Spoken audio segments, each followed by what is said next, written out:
Ta teden bo predstavniški dom glasoval o 3 zakonskih predlogih, ki bi lahko zavedno preoblikovali ameriške kriptovalute. Zakon Genius je že prešel senat in bi ustvaril prvi zvezni okvir za stabilne valute.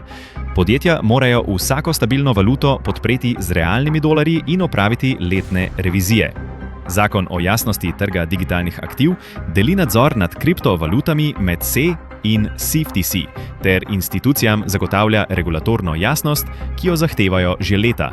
Demokrati so jezni in to imenujejo teden korupcije proti kriptovalutam, ker je predsednik Trump s svojimi kriptovalutnimi podvigi, vključno z njegovo stabilno valuto World Liberty Financial, zaslužil $620 milijonov.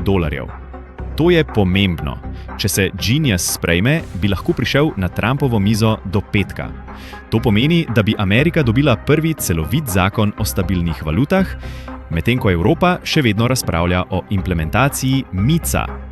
Trg stabilnih valut vreden $238 milijard bi končno dobil jasna pravila. Večje banke, kot je JP Morgan, že gradijo svoje stabilne valute, to pa bi sprožilo val novih igralcev. Vendar pravi zmagovalec?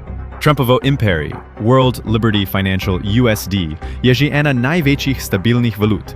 Genius pa bi legitimiziral njeno rast in predsedniku dal nadzor nad tem, kdo dobi odobritev za izdajatelja stabilnih valut.